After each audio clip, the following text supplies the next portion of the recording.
ஐயா சொன்னது போல் நம்முடைய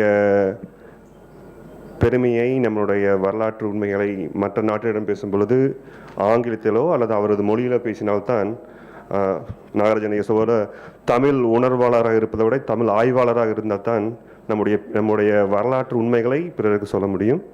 அதனால் ஆங்கிலத்தில் பேச என்னை அனுமதிக்கும்.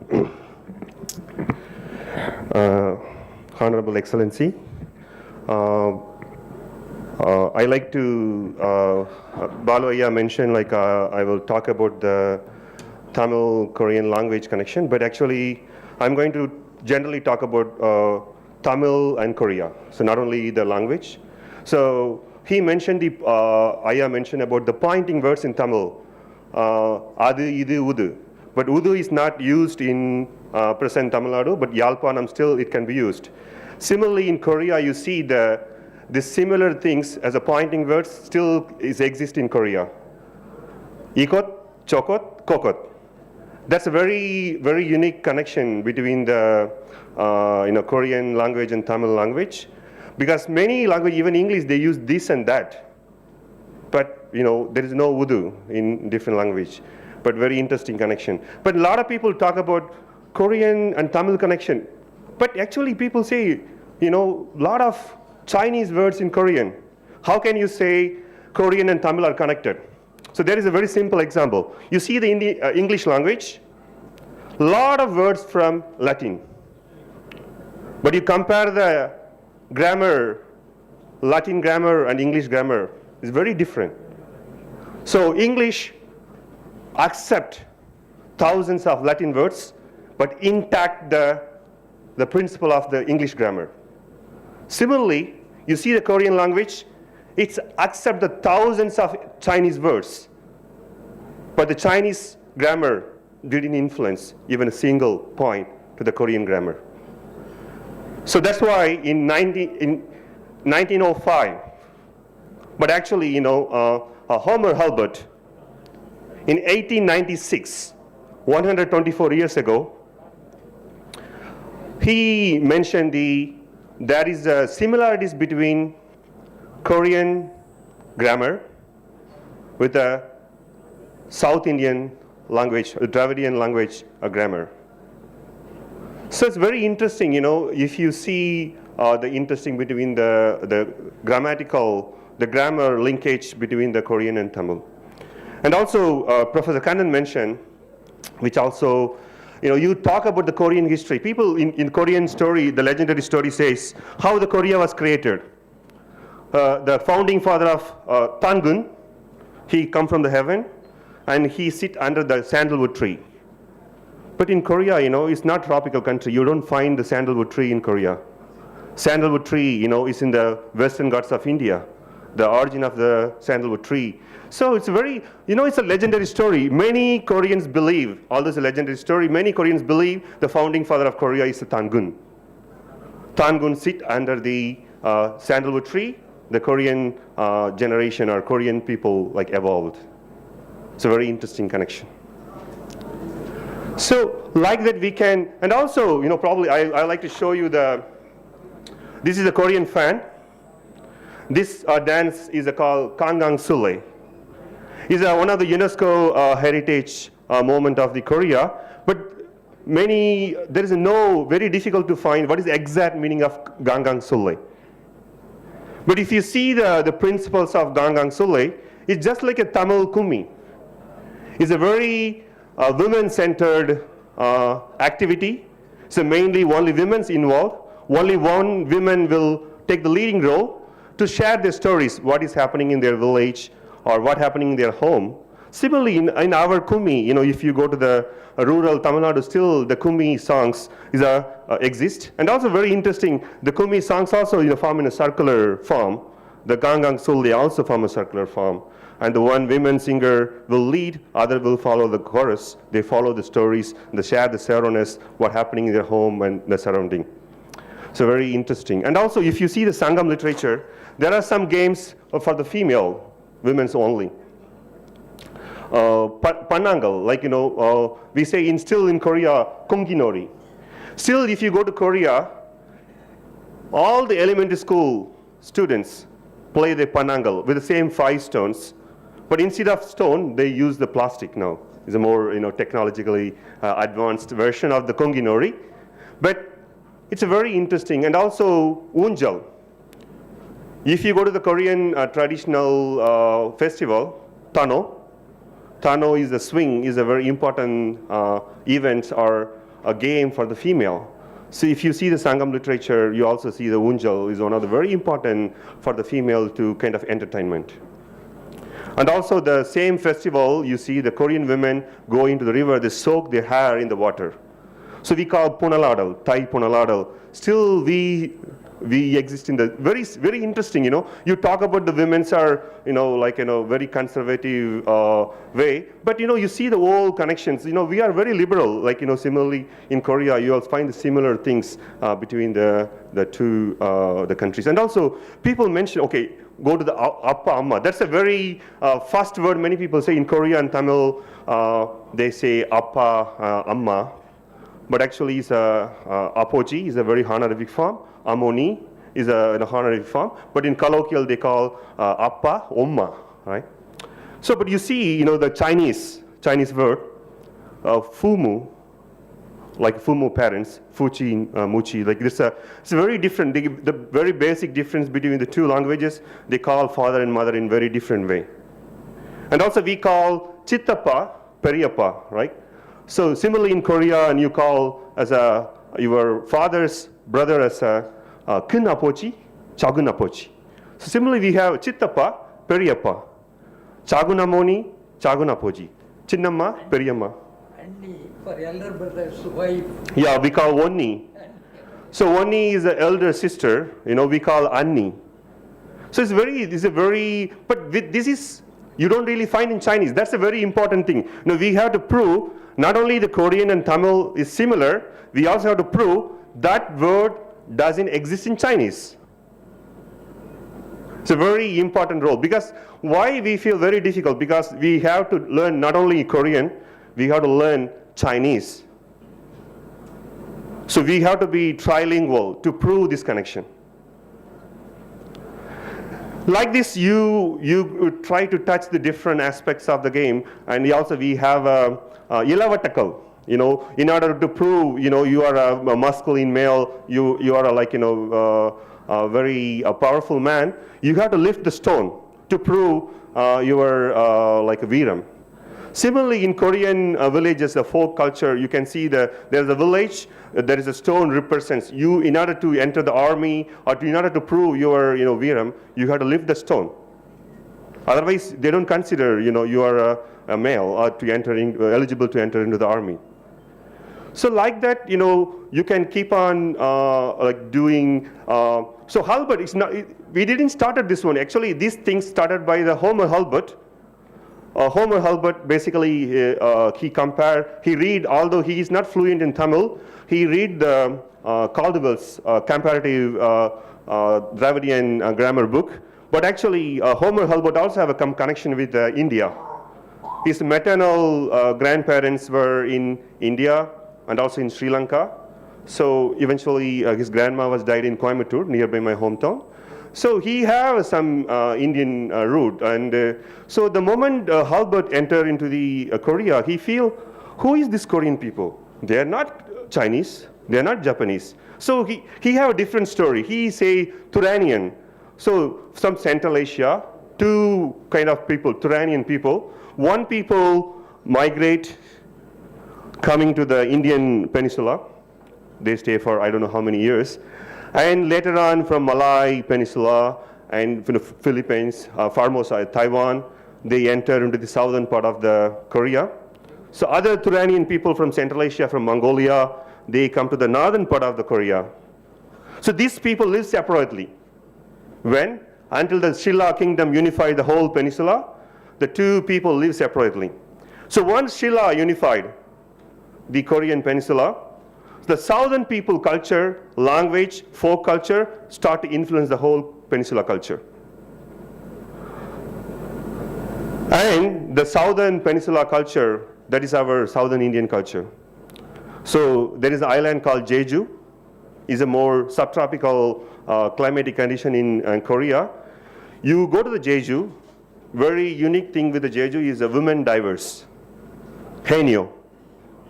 So Haenyo, the women divers, what is the specialty of the women divers? They don't use any cylinder. They are open water swimmers, divers. They go dive into open water and they collect the seaweeds. Similarly, if you go to Ramnath, southern tip of India, still you can see the lot of female Indian divers with a sari, with open water, they dive, they collect the seaweed. Nowhere in the world you can see this all exists between. So similarly, the Jeju dialect is very different than the other peninsular dialect. So Halbert was telling there is a strong linkage between the southern India, southern India with the Gimhae and Jeju Island connection. But actually, although he told 123 years ago, not many people continued his research. But in 1985 or 84, Glippinger a little bit touched the Halbert's work. He published 57 pages of his research work published. But after that, it's already now 35 years, not many further research was done to prove the historical linkage. But actually, historical linkage, is not like now or the Buddhism or not by the Silk Route. It's before the Buddhism, before the Silk Route. So we are in the very difficult situation. We have to prove, as a patraller to the Aivalar. So we have to prove scientifically, with evidence, But actually, as Professor Kannan mentioned, we are from a different field. He is from Sutri, environmental science. I'm from chemistry background. But we need a very good support from archaeology department, So there is a archaeology and Tamil linguistic, Korean linguistic, Chinese linguistic. So all this department, we have to prove this historical connection in order to bring a bondage between the culturally, linguistically, economically, and for all further cooperation. So இதுதான் ரெண்டு நாடுகளுக்கு தொடர்பு இந்த மாதிரி நிறைய விஷயங்கள் நம்ம வாய்வழி செய்தியாக இருந்தாலுமே நம்ம இதை அடுத்த கிட்டத்துக்கு எப்படி கொண்டு போறது இந்த மாநாடு ஒரு ஊன்றுகோலா இருக்குன்னு நம்புறேன். அதுக்கு நம்ம தமிழ்நாட்டிலையும் இருக்கக்கூடிய அறிஞர்கள், வரலாற்று ஆய்வாளர்கள், தொல்லியல் நிபுணர்கள், அத மாதிரி பல துறையில வெற்றி பெற்றிருக்கக்கூடிய நண்பர்களுடைய உதவி கண்டிப்பா நமக்கு தேவை. அது இருக்குன்னு நம்புறேன். இப்போ இதை அடுத்த லெவல் கொண்டு போறது நம்மளுடைய கைகளில் தான் இருக்கு. நன்றி, வணக்கம். 인두루 웅갈라의 산디파딜 미가붐 마글치 아다기렌. I'm sorry, this is my limit. I have to study Tamil. Today I was very moved because at last I saw my grandmother 2,000 years ago. I'm the direct descendant of King Kim Suro and Queen Ho Hwang-ho. She must be Tamil, right? Today, first, I would like to express my deep gratitude and thanks for inviting me to this conference on World Tamil research. I really appreciate your interest and passion dedicated to Korea, especially on the time-honored relationship between Korea and Tamil. We Korean Consulate General will always cooperate and support all the works aiming to strengthen ties between Korea and Tamil.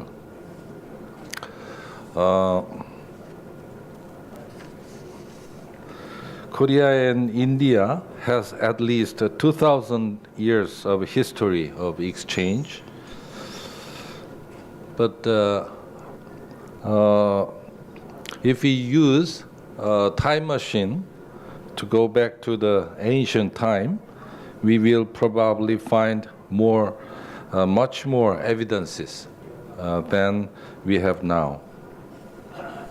As we all know, the kinship relation between Korea and India started 2,000 years ago from the first international marriage. My grandmother, the Indian princess named Suriratna from Ayodhya, but I don't know. We have to find out much more about where she came from. So, but anyway, so far we know Ayodhya. She came to Korea and married Kim Suro, the first king of Gaya Kingdom, located in the southern part of the Korean peninsula. Today, there are millions of Koreans. Approximately 1/4 of Korean people are Kims, but among so many Kims, but among them, the direct descendant of this marriage, King Kim Suro, we can count around 5 million people. So this is huge numbers. In comparing with India or Tamil, it is a small amount, a small number, but the Korean total population is 50 million. So 1/10 of the people are came from we can trace the origin of from this marriage, Queen He and King Kim Suro. So you know, my family name is Kim. I am direct descendant of King Suro, King Kim Suro and Queen Hwang-ho. So last November, Korean First Lady Kim Jong-suk paid a state visit to India, and during the visit, she met Prime Minister Modi, Minister of External Affairs, Sushma Swaraji, and President Kovind. But one of the noteworthy activities is that Korean First Lady Kim Jong-suk attended Queen He Memorial Park groundbreaking ceremony in Ayodhya, Uttar Pradesh. The Uttar Pradesh government provided 10,000 square meters land for museum and the memorial of Queen He, and would expect to be a hot tourist attraction. Of course, it's a very memorable event to celebrate. But however, I feel Tamil might have stronger relation with Queen He than any other area of India, reflecting evidences related to ancient trades and cultural exchanges between the southern area of Korean peninsula and Tamil. We have to put more of our energy and to find out what had happened between Korea and Tamil and India 2,000 years ago. And there are much more evidences that this close relation was further strengthened when Buddhism traversed its holy journey from India to Korea in the 4th century. In the 8th century, Haecho, a Korean Buddhist monk, studied under famous Indian Buddhist monk Vajrabodhi, and on the advice of him, Haecho set out for India in 723 and wrote the famous memoir of the pilgrimage to the 5 kingdoms of India. The travelogue reveals that Haecho, who sailed to India, landed by the sea around somewhere in southern India. He traveled many areas for 4 years, and this travelogue contains invaluable information about the political, economic, and cultural situations of those days in India. We also have the UNESCO registered Tripitaka Koreana wood blocks, that is composed of 80,000 wood blocks of carved Buddhist canon.